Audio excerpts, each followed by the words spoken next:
হাতিয়ে আমাদের দ্বীপ, রেডিও আমাদের কণ্ঠস্বর। Radio Sagardwip ৯৯.২ FM।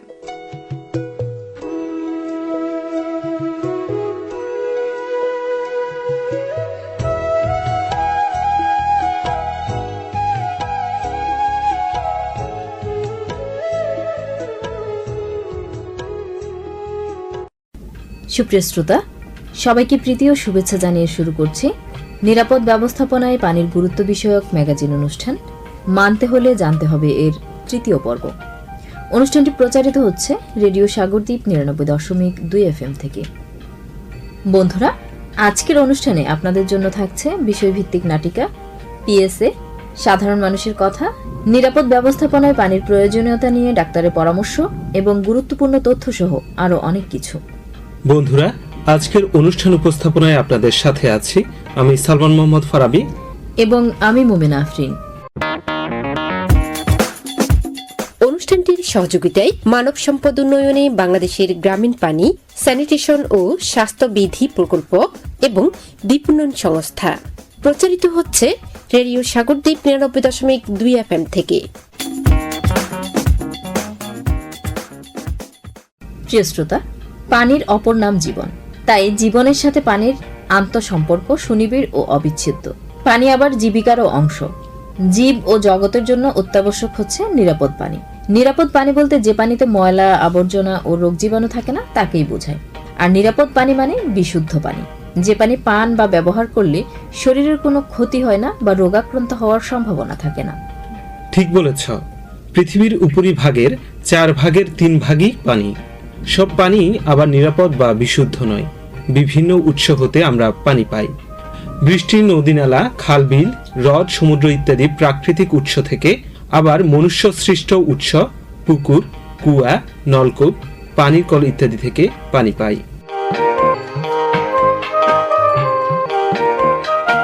তুমি নিশ্চয়ই জানো, পানি যদি দূষিত হয় তাহলে তা মৃত্যুর কারণ হতে পারে। পানিতে থাকা জীবাণুর কারণে দেহে বাসা বাঁধে পানিবাহিত রোগ ব্যাধি। জীবাণু খালি চোখে দেখা যায় না, কিন্তু তা আমাদের শরীরে নোংরা পানি পান এবং ব্যবহারের মাধ্যমে প্রবেশ করে এবং নানা রকমের রোগ সৃষ্টি করে। যে সকল রোগের জীবাণু পানির মাধ্যমে সংক্রামিত হয় তাদেরকে সাধারণত পানিবাহিত রোগ হিসেবে শনাক্ত করা হয়। ওই ধরনের অগণিত রোগ ব্যাধি থাকলেও কিছু কিছু পরিচিত ব্যাধিতে মানুষকে আক্রান্ত হতে দেখা যায় হরহামেশা, যেমন ডায়রিয়া, আমাশয়, জন্ডিস, কলেরা, টাইফয়েড। তুমি ঠিক বলেছ আফরিন। পানি পরিষ্কার হলে জীবাণুমুক্ত কিনা তা বোঝা যায় না।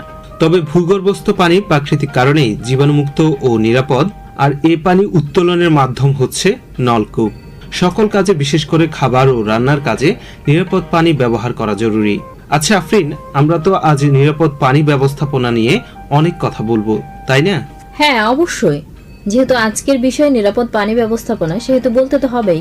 আচ্ছা, ব্যাপার কি? তুমি কি একটু বিনোদন নিতে চাচ্ছ? ঠিক ধরেছ। চলো একটা গান শুনি। আচ্ছা, চলো।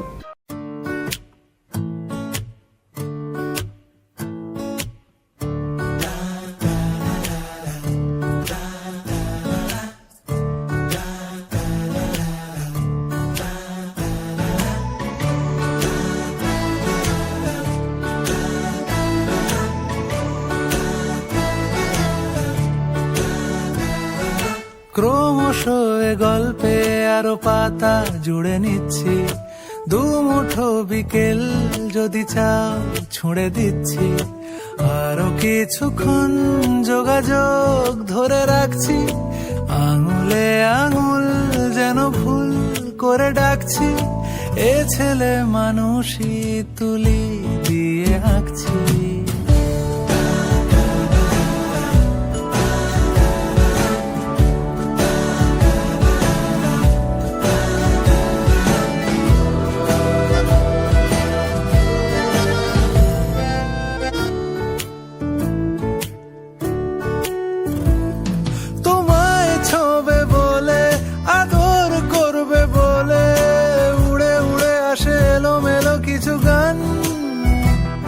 ডেকে যায় তোমার আঁচল ধরে।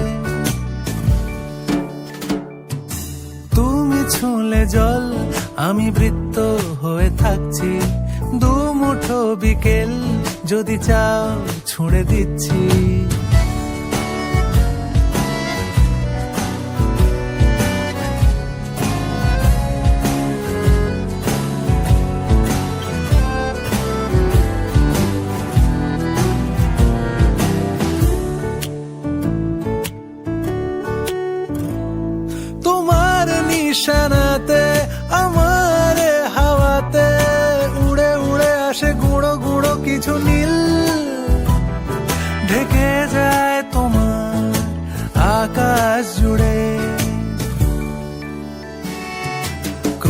ক্রমশই গল্পে আরো পাতা জুড়ে নিচ্ছি, দুমুঠো বিকেল যদি চাও ছুঁড়ে দিচ্ছি, আরো কিছুক্ষণ যোগাযোগ ধরে রাখছি, আঙুলে আঙুল যেন ভুল করে ডাকছি, এ ছেলে মানুষই তুলি দিয়ে আঁকছি।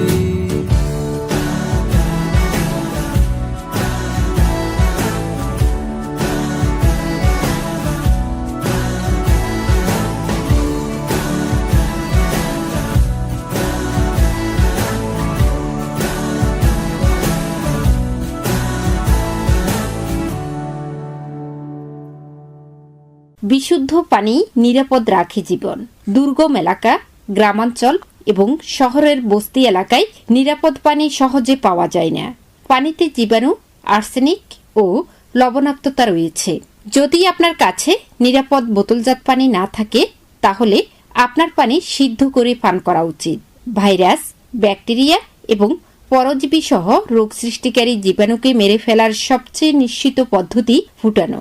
আসুন বিশুদ্ধ পানি পান করি, জীবাণুমুক্ত জীবন গড়ি।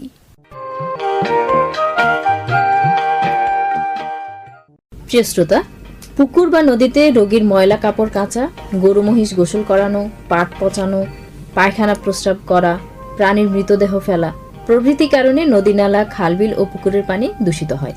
কলকারখানার বর্জ্য পদার্থ পানিতে ফেললে পানি দূষিত হয়। চলুন এ বিষয়ে একজন সাধারণ মানুষের কথা শুনে আসি। আপনার পরিচয় বলুন। আমার নাম হাসান মাহমুদ, বাড়ি হাতিয়া পৌরসভা ৩ নং ওয়ার্ড। পুকুর, নদী, খালবিলের পানি কি নিরাপদ? না, নিরাপদ না। কেন নিরাপদ নয়? নিরাপদ নয় এই জন্য, কারণ এখানে কলকারখানা বর্জ্য পদার্থ ফেলে গরু মহিষ, মৃত গরু মহিষের লাশ ফেলা হয়। তারপরে যারা নদীতে থাকে, বিশেষ করে তাদের প্রস্রাব, পায়খানা, তারপরে আপনার এই যে আমাদের ফসলের জমি যেগুলোতে কীটনাশক ইউজ করা হয়, ওই পানিগুলা পুকুর এবং খাল বিলে গিয়ে পড়ে বর্ষাতে। এজন্যই পুকুর এবং খাল বিলের পানি নিরাপদ না। আর পুকুরের বিষয় হচ্ছে, পুকুরে তো এমনি সাধারণত এই যে বাচ্চাদের বিশেষ করে ময়লা কাপড় চোপড়, অপরিষ্কার কাপড় চোপড় সেখানে পরিষ্কার করা হয়, আর রোগীদের কাপড় চোপড়ও সেখানে পরিষ্কার পরিচ্ছন্ন করা হয়। এই জন্য পুকুরের পানিটাও নিরাপদ না। তারপরে আপনার আমাদের এখানকার গ্রাম অঞ্চলে বিশেষ করে গরু মহিষ, গবাদি পশু যেগুলো থাকে বা এগুলাকে পুকুরে গোসল করানো হয়, খালে গোসল করানো হয়, নদীতে গোসল করানো হয়। এজন্যে এসব পানি নিরাপদ না। আর পুকুরে বিশেষ করে আমাদের এই অঞ্চলে যেসব ঘরবাড়ি দেওয়া হয়, ঘরবাড়ির যে কাঠ করানো হয় গাছ কেটে, ওই কাঠগুলো বিশেষ করে আমরা যখন রেডির আগে, আমরা ঘর দেওয়ার আগে কাঠগুলো পুকুরে পচানো হয়। এই জন্যই আমার মতে পুকুরের পানিটা নিরাপদ নয়। ধন্যবাদ আপনাকে। আপনাকে ধন্যবাদ। দূষিত পানি পান বা ব্যবহার করলে বিভিন্ন পানিবাহিত রোগ হয়।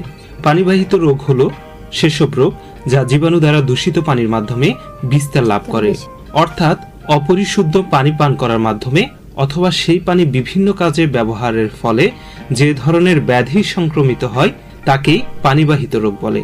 তুমি ঠিক বলেছো ফারাবি। তবে এই বিষয়ে শ্রোতাদের বিস্তারিত জানাতে একজন বিশেষজ্ঞের পরামর্শ শুনে আসি। আজকের বিশেষজ্ঞ হচ্ছেন ডাক্তার নাজমুর রহমান রাসেল, হাতিয়া উপজেলা স্বাস্থ্য কমপ্লেক্স। আসসালামু আলাইকুম, আমি doctor Najmur Rahman Rasel, medical officer, উপজেলা স্বাস্থ্য কমপ্লেক্স হাতিয়া। আমাদের দৈনন্দিন জীবনে নিরাপদ পানির গুরুত্ব কতখানি? ধন্যবাদ আপনার প্রশ্ন করার জন্য। আসলে পানির ওপর নাম হচ্ছে জীবন। দৈনন্দিন জীবনের বিশুদ্ধ পানি আমাদের সাথে ওতপ্রোতভাবে জড়িত। একজন প্রাপ্তবয়স্ক মানুষের দৈনিক প্রায় 2 থেকে 3 লিটার পানি পান করা প্রয়োজন। যেহেতু দৈনিক 2 থেকে 3 লিটার পানি অবশ্যই পান করা প্রয়োজন, সেহেতু এই পানিটা যেন অবশ্যই বিশুদ্ধ হয় সেদিকে আমাদের নজর দেওয়া উচিত। বিশুদ্ধ পানি ছাড়া অন্য পানি পান করলে আমরা বিভিন্ন ধরনের মারাত্মক অসুখে আক্রান্ত হতে পারি।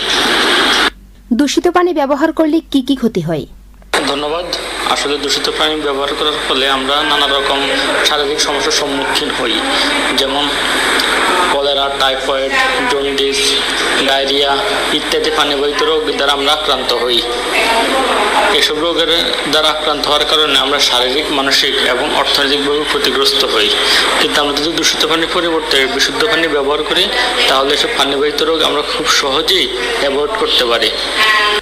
এমন কোনো পদ্ধতি কি আছে যে পদ্ধতি ব্যবহার করে আমরা দূষিত পানিকে নিরাপদ পানিতে রূপান্তর করতে পারি? আসলে গ্রাম অঞ্চলের দিকে বিশুদ্ধ পানির প্রধান উৎস হচ্ছে গভীর নলকূপ। তাই আমাদের সকলের উচিত গভীর নলকূপ থেকে পানি পান করা।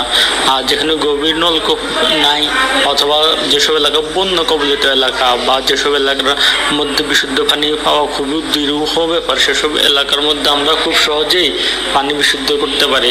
যেমন হচ্ছে আমরা পানি ফুটিয়ে পানিকে বিশুদ্ধ করতে পারি। বিভিন্ন রাসায়নিক দ্রব্য আছে যেটা গ্রাম্যভাষায় ফিটকিরি বলে, তার মাধ্যমে আমরা পানি বিশুদ্ধ করতে পারি। এভাবে অনেক উপায় আছে যার মাধ্যমে আমরা পানি বিশুদ্ধ করতে পারি, এবং আমাদের সবার উচিত বিশুদ্ধ পানি গ্রহণ করা। ধন্যবাদ। বিশেষজ্ঞের কথা থেকে নিরাপদ ব্যবস্থাপনায় পানি সম্পর্কে অনেক কিছু শিখতে পারলাম। আমাদের সকলের উচিত এ সকল স্বাস্থ্যবিধি মেনে চলা।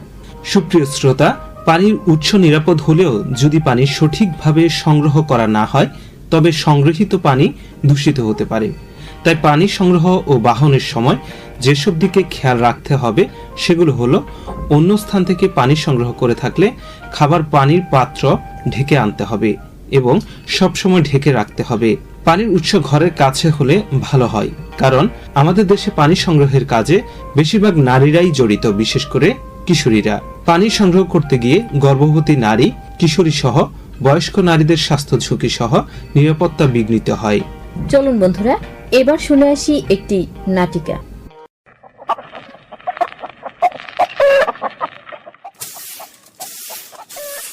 ওরই হরিহানি ঠিলে তো খালি, বাচ্চা হইতে তো হরিহানি লাগবো। বউ, ও বউ, গড়কুয়া রইছে না? না মা, অনুসার শোনো। কি লাগো? তাঙ্গ তো হরিহানি আনন লাগবো। গড়কুয়া নইলে হরিহানি তো আনতে হইব। হরিহানি ঠিলে তো একখানা হানিও নাই। ভাত রান্ধুম কি দি? কলা হানি দি ভাত রানলে তো ভাত ভালা থা না। এ তো মা, গড়কন শেষ করে আনতেছি।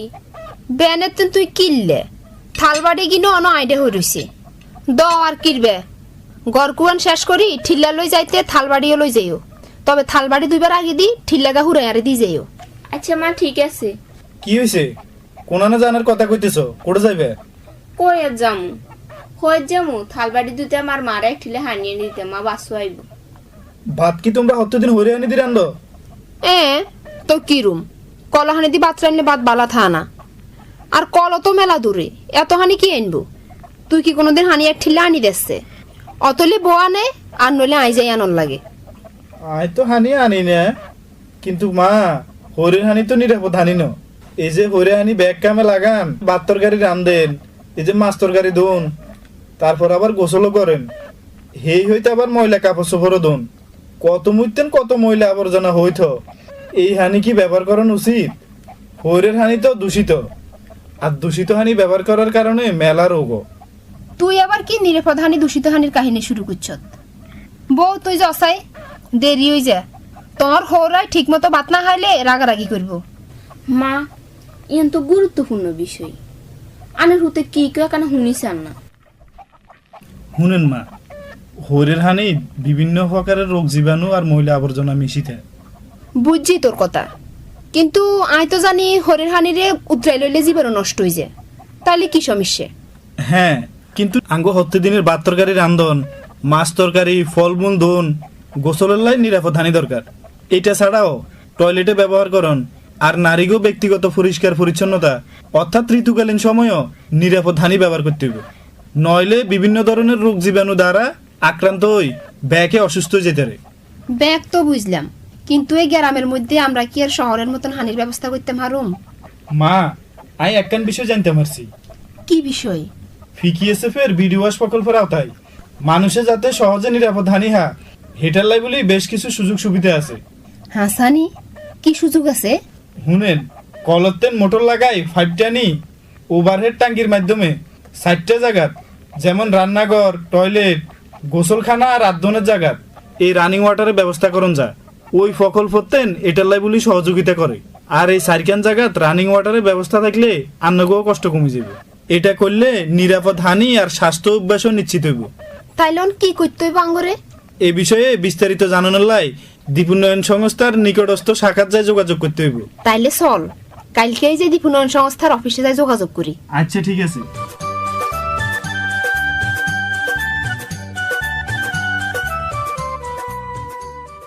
বন্ধুরা, নাটিকা শুনে আমরা অনেক কিছু শিখতে পারলাম। পানি যাতে দূষিত না হয় তার জন্য সতর্ক থাকতে হবে। নলকূপের পানি আর্সেনিক পরীক্ষিত হতে হবে। খাবার পানির পাত্র শিশু বা পোষা প্রাণীর নাগালের বাইরে রাখতে হবে। নদী বা পুকুরের পানি সরাসরি পান করা যাবে না। টিউবওয়েল বা অন্য কোনো নিরাপদ উৎস না থাকলে পানি ফুটিয়ে পান করতে হবে। যদি টিউবওয়েল অগভীর হয় তবে তা যেন টয়লেট থেকে 10 মিটার দূরে হয়। পানি ময়লাযুক্ত, অপরিষ্কার ও রঙিন হলেই কেবল দূষিত হয় না, পরিষ্কার পানিও অনেক সময় আমাদের পান করার জন্য নিরাপদ নাও হতে পারে। পানির অপর নাম জীবন হলেও যদি সেটা দূষিত হয় তাহলে পানিই হতে পারে নানা রোগের কারণ। অনুষ্ঠানটির সহযোগিতায় মানব সম্পদ উন্নয়নে বাংলাদেশের গ্রামীণ পানি, স্যানিটেশন ও স্বাস্থ্যবিধি প্রকল্প এবং দ্বীপ উন্নয়ন সংস্থা। প্রচারিত হচ্ছে রেডিও সাগরদ্বীপ 99.2 FM থেকে। সুপ্রিয় শ্রোতা, আমরা আজকের অনুষ্ঠানের একেবারে শেষ পর্যায়ে চলে এসেছি। পুরো অনুষ্ঠান জুড়ে আপনাদের সাথে ছিলাম আমি সালমান মোহাম্মদ ফারাবি এবং আমি মুমিনা আফরিন। সবাই নিরাপদে থাকুন, সুস্থ থাকুন। সবার প্রতি শুভকামনা জানিয়ে বিদায় নিচ্ছি আজকের মতো। শুভ বিদায়।